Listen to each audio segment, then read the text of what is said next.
कैसे हैं सब लोग? आई होप अच्छे होंगे। आज का जो टॉपिक है हमारा वो हम शुरू करेंगे। टॉपिक का नाम है समतल दर्पण से विचलन।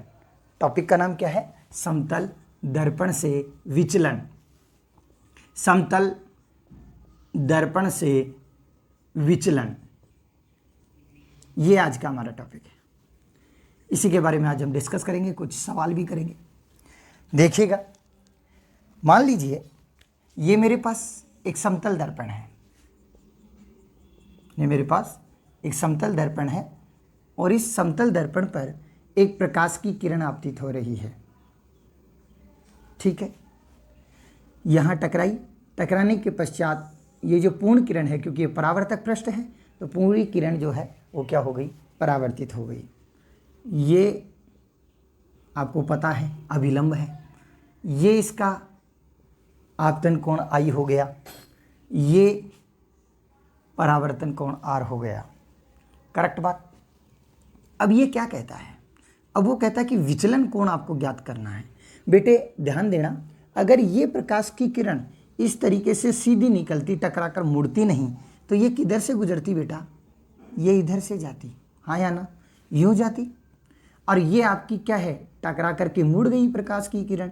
तो इन दोनों के बीच में ये जो एंगल है, ये इसको अपन नाम दे रहे हैं परावर्तित किरण। ये आपकी परावर्तित किरण हो गई। और वैसे तो ये आपतित किरण ही है, लेकिन ये इससे निकला हुआ अपन मान रहे हैं, तो इसको हम नाम दे रहे हैं इसको हम कह रहे हैं कि निर्गत किरण हो गई। तो इन दोनों के बीच में ये जो एंगल है, इसी को अपन क्या कह रहे हैं? विचलन कह रहे हैं। क्या कह रहे हैं बेटा? विचलन कह रहे हैं। अब यहाँ पर विचलन कितना हुआ, इसकी वैल्यू कैसे निकलेगी, तो इस बात को ध्यान से देखिएगा आप लोग। तो देखिए क्या है यहाँ पर, देखो सबसे पहली चीज यहाँ देखो कि I, R और डेल्टा, ये तीनों को अगर एक साथ देखें तो I, R और डेल्टा ये क्या 180 बना रहा है क्या? बिल्कुल बना रहा है। तो I plus R plus delta equal to value हो गई 180 डिग्री। करेक्ट बात। अभी हमने पिछले वीडियो में पढ़ा है कि एंगल I इक्वल टू क्या था? Angle R। I और R का मान बराबर है, तो I की जगह यानी R की जगह अपन क्या रख सकते हैं? I रख सकते हैं। तो I प्लस I प्लस क्या हो गया बेटा? डेल्टा इक्वल टू क्या हो गया? 180 डिग्री। I प्लस I क्या है? ये 2I प्लस ये हो गया डेल्टा इक्वल टू 180 डिग्री। तो डेल्टा इक्वल टू क्या हो गया? 180 डिग्री माइनस 2I। तो ये मेरे पास में एक फॉर्मूला आ गया। करेक्ट बात। तो इसका मतलब सीधी सी बात ये समझ में आई कि जब समतल दर्पण पर प्रकाश की किरण आपतित हुई तो प्रकाश की किरण के अंदर कितना विचलन उत्पन्न हुआ, तो वो विचलन का जो एंगल है वो हम इस तरीके से क्या करेंगे? निकालेंगे। और उसमें भी मैंने ये कहा कि देखिए इसको परावर्तित किरण मान रहा हूँ, हालांकि ये आपतित इंसिडेंट ही है सीधा, तो इसके बीच में जो एंगल है, अब मैं इसको निर्गत नाम दे रहा हूँ। तो मैंने कहा कि इन दोनों के बीच का ये जो एंगल है, ये क्या कह रहा है? विचलन कोण कह रहा है। अब आप कहेंगे कि नहीं सर, आप एक चीज़ ये बताइए कि आप अगर मान लो ये परावर्तित किरण है, अब ये देखिए अगर ध्यान से आप देखेंगे तो यहाँ पर एक चीज़ है, देखो जब हम इसको देख रहे हैं तो ये परावर्तित किरण और ये आपकी निर्गत किरण, तो इसकी डायरेक्शन कुछ हम ऐसे मान लें, तो ये कौन सा हो गया? तो इसको अपन चाहे तो एक नाम दे सकते हैं कि इसको क्या कह दें कि ये जो बात है ये क्लॉकवाइज है, ठीक, जैसे घड़ी। अब यहाँ पर कहता है कि यदि इसको एंटी क्लॉकवाइज देखें तो ये परावर्तित किरण और ये हो गई आपकी निर्गत किरण, और इनके बीच में बनने वाला एंगल कितना हो गया? Delta dash. तो यदि इसको एंटी क्लॉकवाइज से देखें, एंटी क्लॉकवाइज देखें, तो एंटी क्लॉकवाइज में क्या होगा? एंटी क्लॉकवाइज इस तरीके से होगा, देखिएगा मैंने इसको यूँ माना है।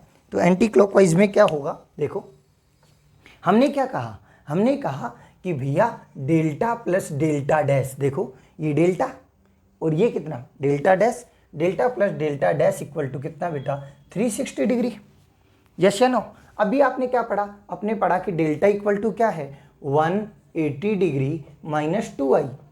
तो ये वैल्यू हम यहाँ पर रखेंगे, तो यहाँ पर डेल्टा डैश इक्वल टू हो गया 360 डिग्री माइनस डेल्टा, तो यहाँ पर 360 degree minus 180 degree minus 2I। अब यहाँ पर क्या कहता है? 360 डिग्री माइनस 180 डिग्री, प्लस क्या हो गया 2i, तो क्या बच गया 180 डिग्री प्लस 2i, और ये आपके किसकी वैल्यू हो गई, डेल्टा डैश की वैल्यू हो गई। यस या नो? तो यहाँ पर क्या कहता है कि इस तरीके से हमें समतल दर्पण से क्या करना है, विचलन कोण ज्ञात करना है, विचलन ज्ञात करना है। नॉर्मली के अंदर तो हम इसी फॉर्मूले का इस्तेमाल करेंगे, delta equal to 180 degree minus 2i। इसके लिए हम एक सवाल ले लेते हैं। सवाल क्या है? सवाल है कि एक समतल दर्पण पर प्रकाश की किरण 40 डिग्री कोण बनाते हुए आपतित हो रही है। एक समतल दर्पण पर प्रकाश की किरण कितना एंगल बना रही है बेटा, 40 डिग्री का इंसिडेंट एंगल बनाते हुए, और इंसिडेंट हो रही है, आपतित हो रही है। करेक्ट बात। ये आपका हो गया समतल दर्पण। अब इस समतल दर्पण पर मैं क्या कह रहा हूं, समतल दर्पण पर मैं कह रहा हूं कि एक प्रकाश की किरण है और वो 40 डिग्री का एंगल बना रही है। अब 40 डिग्री का आपतन कोण बना रही है, और आपको ध्यान होगा कि आपतन कोण किससे मेजर करना है, तो आपतन कोण जो था वो आपको अभिलंब के साथ में मेजर करना है। तो ये जो अभिलंब खींच लिया, तो ये जो एंगल है ये आपका हो गया 40 डिग्री। करेक्ट बात।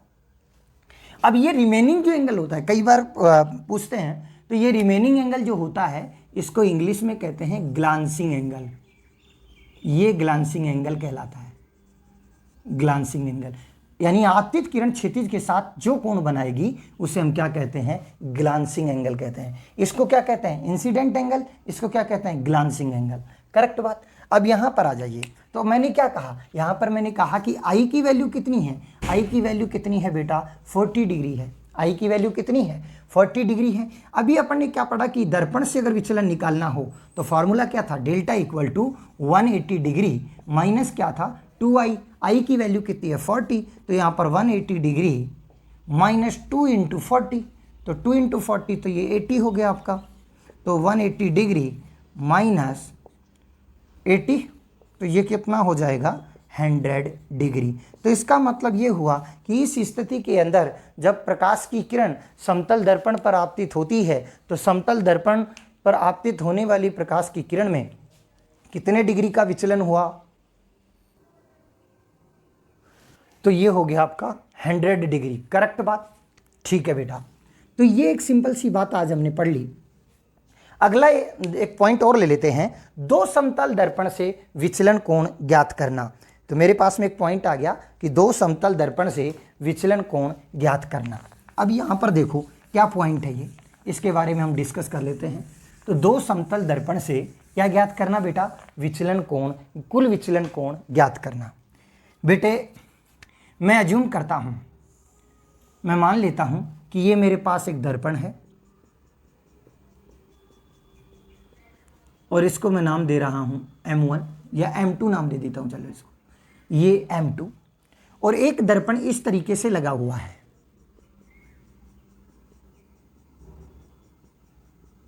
करेक्ट। और इन दोनों के बीच में ये जो एंगल है, ये एंगल है मेरा थीटा। एंगल क्या है, थीटा। अब वो कहता है, और इसको दर्पण को नाम क्या दिया, M1। वो कहता है कि इस पर एक प्रकाश की किरण आपतित होती है। ठीक है, इस पर एक प्रकाश की किरण आपतित हुई, ये आपतित हुई, ये इस दर्पण से टकराई, टकराने के बाद जो परावर्तित किरण थी वो गई दूसरे दर्पण से टकराई, और टकराने के बाद परावर्तित हो गई। करेक्ट बात। इस तरीके की कहानी है ये। तो इसमें कहता है कि कुल विचलन कितना होगा, या कुल विचलन का फॉर्मूला क्या होगा, या कुल विचलन कैसे ज्ञात करेंगे, कुल विचलन ज्ञात करना। ठीक है, तो यानी दो समतल दर्पणों द्वारा कुल विचलन ज्ञात करना, ये है हमारा आज का टॉपिक, सेकंड टॉपिक। यहां पर देखो बेटा, सबसे पहले आप ड्रॉ कर लीजिएगा। ड्रॉ करने के बाद यहां पर आप लाइन खींचें, ये मेरा अभिलंब है, इसी तरीके से ये भी मेरा अभिलंब है, और अभिलंब हम मानते हैं कि पृष्ठ के कैसा होगा, लंबवत होगा। अब मैं यहां पर कहता हूं कि ये जो एंगल है, इस एंगल को मैं लिख रहा हूं अल्फा, तो ये आपतन कोण है अल्फा और ये मेरा परावर्तन कोण भी कितना होगा अल्फा, क्योंकि परावर्तन का नियम क्या कहता है कि कोण आई बराबर क्या होगा कोण आर, दोनों बराबर होंगे। करेक्ट बात। इसको मैं मान लेता हूं कि ये मेरे पास एंगल कितना है अल्फा और सॉरी बीटा, ये मैं मान लेता हूं बीटा, तो ये भी मेरे पास में क्या हो जाएगा बीटा। इतना सही है। अब आप क्या कह रहे हो, हमें क्या ज्ञात करना था, कुल विचलन कोण ज्ञात करना था। तो कुल विचलन कोण ज्ञात करने के लिए क्या करूं, तो देखो इसको सबसे पहले मैं इस आपतित किरण को आगे बढ़ाता हूं। करेक्ट, आपतित किरण को आगे बढ़ा दिया गया। ये आपकी कौन सी किरण है, परावर्तित किरण है। परावर्तित किरण और ये जो निर्गत किरण जिसको मैं कह रहा था, याद है, इसको मैं निर्गत किरण बोल रहा था। तो ये मेरा विचलन कोण आ गया पहले पृष्ठ के द्वारा, यानी पहले मिरर के द्वारा, और इसको मैं लिख रहा हूं Δ1। हाँ या ना। दूसरा देखो बेटा, दूसरा देखिएगा, ये यहां पर आया, इसको भी मैंने आगे बढ़ाया, जिसको मैं निर्गत किरण बोलता हूं। यह आपतित किरण हो गई। अब यहां पर क्या कहता है कि ये आपका, तो ये जो एंगल है इसको अपन क्या कहेंगे, इसको अपन कहेंगे Δ2। इसको क्या कहेंगे Δ2 कहेंगे। करेक्ट बात। अब यहां पर टोटल कुल विचलन कितना हुआ, तो कुल विचलन के लिए कुल विचलन, तो कुल विचलन डेल्टा बराबर Δ1 प्लस Δ2। कुल विचलन डेल्टा बराबर क्या, Δ1 प्लस Δ2। अब Δ1 की वैल्यू क्या होगी, तो देखो Δ1 की वैल्यू होगी 180 डिग्री माइनस 2i था। अब i की जगह क्या है यहाँ पे अल्फा, तो Δ1 बराबर क्या है 180 डिग्री माइनस 2 अल्फा। Δ2 बराबर क्या है, Δ2 बराबर हो गया 180 डिग्री माइनस 2 बीटा। करेक्ट बात, क्योंकि इसमें इंसिडेंट एंगल कितना है अल्फा, इसमें इंसिडेंट एंगल कितना है बीटा। अब ये वैल्यू जो है वो इस समीकरण नंबर 1 में रख देंगे। अब यहां पर क्या हुआ, तो delta equal to 180 degree minus 2 alpha plus 180 degree minus 2 beta. Yes या नो। अब क्या कह रहा है देखो, तो यहां पर डेल्टा इक्वल टू देखो 180 180 360 डिग्री, 360 डिग्री माइनस का 2 अल्फा माइनस का 2 बीटा। अब यहां पर डेल्टा इक्वल टू क्या हो गया 360 डिग्री माइनस 2 कॉमन आ गया, बचा क्या अल्फा प्लस बीटा। करेक्ट बात बेटे, तो delta equal to 360 degree minus 2 alpha plus beta. Correct है यहां तक। अब यहां पर या तो आपको अल्फा और बीटा के मान पता हो, अल्फा और बीटा के मान पता हो तो सीधा ये फॉर्मूला काम में आ जाएगा। लेकिन आपने अल्फा और बीटा माना है, इसमें अल्फा और बीटा का मान आपको नहीं दिया जाएगा। आपको मान जो दिया जाएगा वो दिया जाएगा ये एंगल, जितने डिग्री एंगल पर ये झुके हुए हैं, इसका मतलब आपको थीटा की वैल्यू दी जाएगी। तो आपको इस फॉर्मूले को थीटा वाले फॉर्म में कन्वर्ट करना पड़ेगा। तो यहां पर देखिए बेटा, तो आप एक बात बताएं बेटा कि ये रिमेनिंग एंगल ये कितना है, ध्यान दो ये कितना है बेटे। देख ये लाइन और ये लाइन टोटल कितना 90, 90 में से अल्फा चला गया तो रिमेनिंग एंगल हो गया 90 माइनस अल्फा। इधर देख बेटा ये 90, टोटल ये 90 है, यहाँ से लेके यहाँ तक ये 90 है। अब 90 में से बीटा चला गया तो रिमेनिंग एंगल कितना बच गया 90 माइनस बीटा। करेक्ट बात। अब यहाँ पर क्या हुआ, तो टोटल एंगल कितना हो गया, तो यहाँ पर देखिएगा टोटल एंगल कितना हुआ, तो त्रिभुज के द्वारा या त्रिभुज से तो त्रिभुज से देखो क्या हो गया theta plus 90 minus alpha plus 90 minus beta बराबर 180 डिग्री। आपको याद होगा कि त्रिभुज के तीनों कोणों का योग 180 डिग्री होता है। तो आपको याद है कि त्रिभुज के तीनों कोणों का योग कितना है बेटा 180 डिग्री है। तो यहां पर देखो theta minus alpha minus beta equal to 180 degree, 90 90 180 तो माइनस 180 डिग्री है ना, कि ये दोनों प्लस के हैं तो प्लस 180 डिग्री इधर आएगा तो माइनस का हो जाएगा। तो theta minus alpha minus beta बराबर कितना है 0। अब यहाँ पर क्या कहता है कि देखो मैं ऐसे लिख सकता हूँ क्या, मैंने लिखा थीटा माइनस कॉमन ले लिया alpha plus beta equal to 0, इस पूरे पद को पक्षांतरण कर दिया तो थीटा इक्वल टू क्या आ गया, अल्फा प्लस बीटा। क्या इस थीटा की वैल्यू को मैं यहाँ पर पुट कर सकता हूँ, क्या इस थीटा को मैं यहाँ पर पुट कर सकता हूँ, तो अल्फा प्लस बीटा को मैंने क्या लिखा थीटा, तो यहाँ पर मेरे पास में आंसर क्या आ गया, delta equal to 360 degree minus 2 theta, 360 degree minus कितना बेटा 2 थीटा। तो ये फॉर्मूला भी काम का फॉर्मूला है, आगे काम आएगा तो याद रख लीजिएगा। ठीक है, इससे रिलेटेड एक क्वेश्चन हम करते हैं। दो समतल दर्पण एक दूसरे से 60 डिग्री कोण पर झुके हुए हैं। क्वेश्चन सुनना मेरा, मैंने क्या कहा कि दो दर्पण एक दूसरे से 60 डिग्री कोण पर झुके हुए हैं। क्षैतिज दिशा से आती हुई प्रकाश की किरण, क्षैतिज दिशा से आती हुई प्रकाश की किरण पहले एक दर्पण से और फिर दूसरे दर्पण से टकराकर परावर्तित हो जाती है, तो बताओ आपतित किरण के अंदर कितना विचलन होगा। यानी दोनों दर्पणों से कुल विचलन ये ज्ञात करवा रहा है और दोनों दर्पणों के बीच में जो थीटा दिया है वो कितना दिया है आपका, ये शायद 60 डिग्री दिया है आपको, तो 60 डिग्री दिया हुआ है।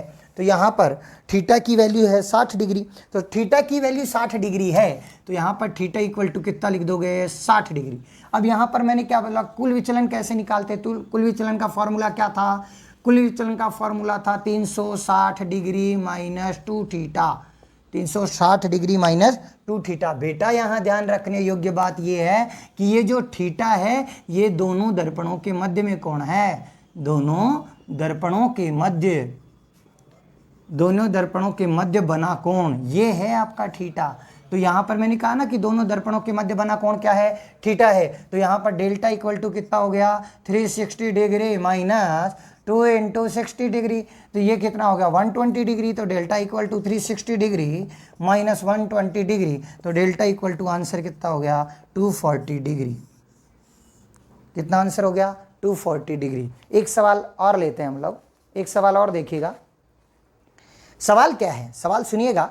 सिद्ध कीजिए कि दो परस्पर लंबवत स्थिति में स्थित, दो परस्पर, ये लीजिएगा ये आपका दर्पण हो गया और ये आपका दर्पण हो गया इस तरीके से।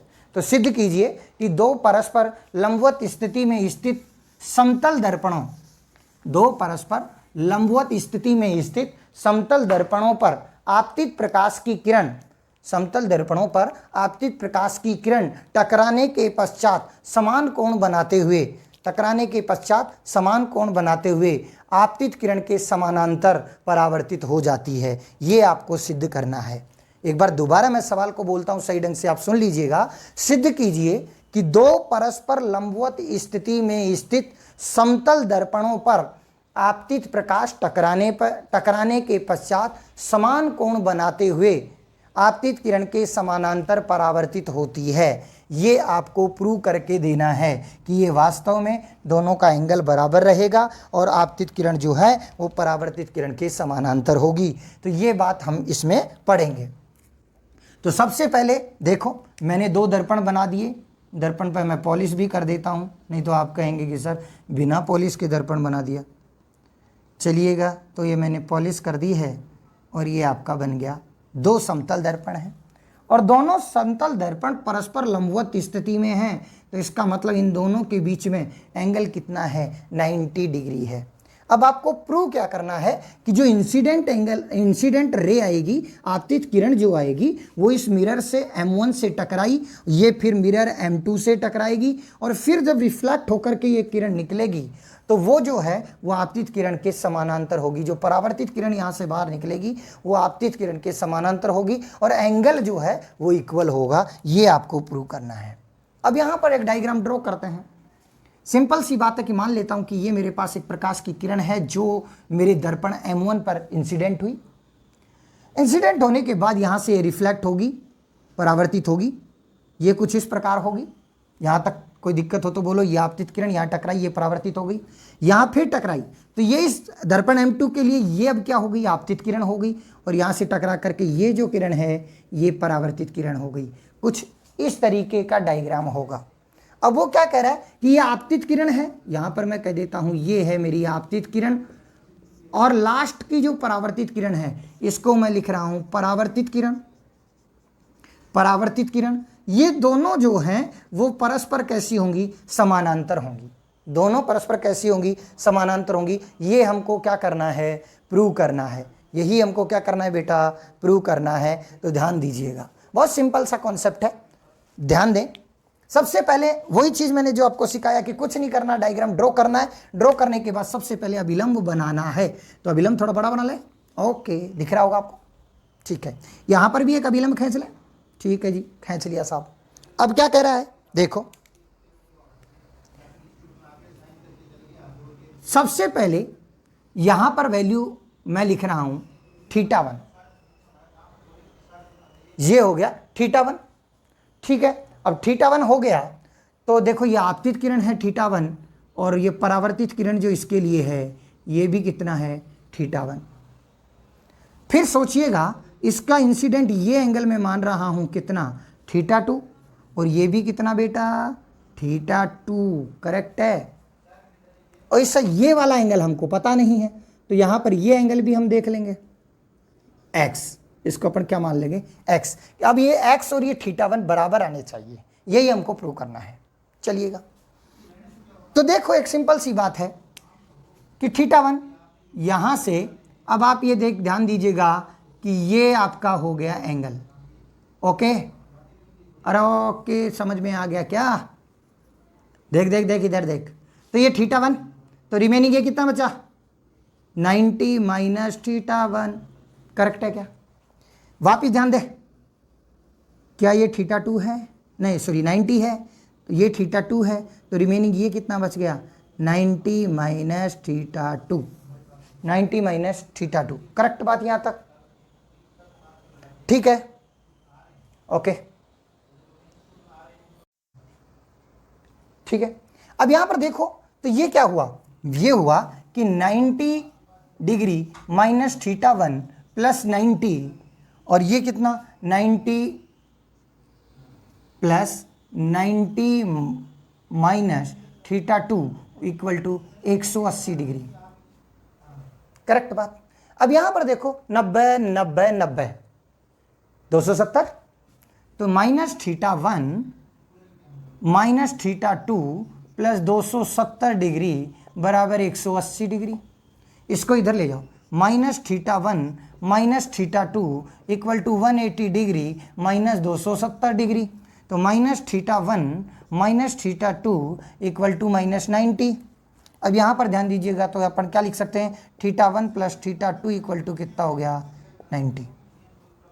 θ1 प्लस θ2 इक्वल टू कितना हो गया भाई, 90 हो गया। यहाँ तक कोई दिक्कत हो तो बोलिएगा। अब यहाँ पर देखो मैं इसमें से θ2 की वैल्यू निकाल लेता हूँ, θ2 इक्वल टू हो गया 90 माइनस θ1। तो इसका मतलब यहाँ पर भी θ2 की वैल्यू मेरे को पुट करनी होगी, वहाँ पर मैं क्या लिख दूंगा, 90 माइनस θ1 लिख दूंगा, करेक्ट बात। अब यहाँ पर देखो तो मेरे पास में एक ट्राइंगल बन गया, इस ट्राइंगल की बात कर रहा हूँ मैं। ट्राइंगल देखो, इसको मैं O लिख रहा हूँ, इसको मैं A लिख रहा हूँ, इसको मैं B लिख रहा हूँ। त्रिभुज OAB में, त्रिभुज OAB में θ1 प्लस, क्या ये 2θ2 है, 2θ2 प्लस x बराबर कितना, 180 डिग्री। अब θ2 की वैल्यू ये है, चूंकि θ2 इक्वल टू कितना, 90 माइनस θ1, तो θ1 plus 90 minus θ1 plus 290 minus θ1 plus x बराबर 180, करेक्ट है क्या। तो θ1 plus 180 minus 2θ1 plus x equal to 180। अब इसको इधर ले जाओ भैया, तो θ1 माइनस 2θ1 प्लस x बराबर क्या रहा, 180 डिग्री माइनस 180 डिग्री। तो θ1 minus 2θ1 plus x equal to हो गया 0। तो यहाँ पर माइनस θ1 प्लस x बराबर क्या है, 0। तो x इक्वल टू क्या हो गया, θ1। क्या x इक्वल टू θ1 आया। एक बार दोबारा ध्यान से देख लीजिएगा कि θ1 θ2 2θ1 प्लस 2θ2 प्लस x की टोटल कितना आना चाहिए, 180 डिग्री। थीटा 2 की वैल्यू अपन ने पढ़ ली कि 90 माइनस थीटा 1 होता है, तो यहाँ पर अपन ने थीटा 2 की जगह ये वैल्यू पुट कर दी, वैल्यू पुट करके x इक्वल टू 180 डिग्री हो गया।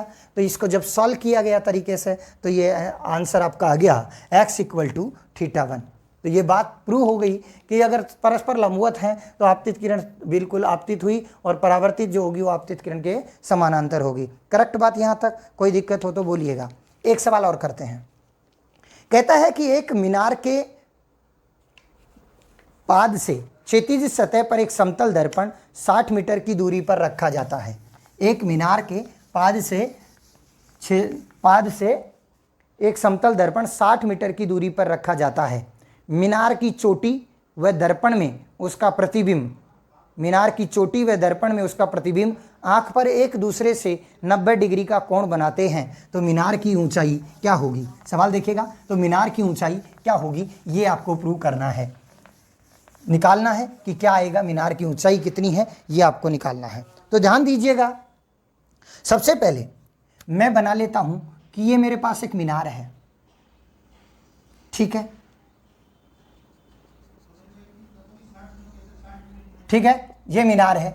अब यहां पर कहता है कि ये जो ऊंचाई है ये h है, यहां पर ये 60 मीटर दूरी पर एक दर्पण रखा है। इसका डिस्टेंस कितना है? तो डिस्टेंस हम मान लेते हैं कि ये कितना हो गया, 60 मीटर दूरी होगी। अब दो कहानी है कि इस मीनार का जो प्रतिबिंब है इस दर्पण में बनेगा, मीनार का जो प्रतिबिंब है इस दर्पण के अंदर बनेगा, तो इसका मतलब कुछ इस तरीके का मान ले हम लोग, इसका जो है ये कुछ इस तरीके से हम मान लेते हैं। अब यहाँ पर क्या कहता है कि ये मीनार की चोटी और ये जो है प्रतिबिंब, दोनों यहाँ पर जो एंगल बनाते हैं ये 90 डिग्री का एंगल होता है। यहाँ पर हम इसको जब देख रहे हैं, ठीक है। अब यहाँ पर देखिएगा कि जब 90 डिग्री का ये एंगल है यहाँ पे, तो इस कंडीशन के अंदर यहाँ पे ध्यान देंगे तो ये 90 डिग्री का टोटल एंगल हो गया। तो दिस इज द 45, है कि नहीं है? और ये भी कितना है, 45 डिग्री। आपको केवल क्या निकालना है, h निकालना है। अब यहाँ पर ध्यान देने योग्य बात है बेटा, और वो क्या कि आपने देखा, आपने पढ़ा था कि हम वो थीटा का इस्तेमाल करेंगे, ट्रिग्नोमेट्री का सवाल बन गया कि उस थीटा का इस्तेमाल करेंगे जिसमें आपको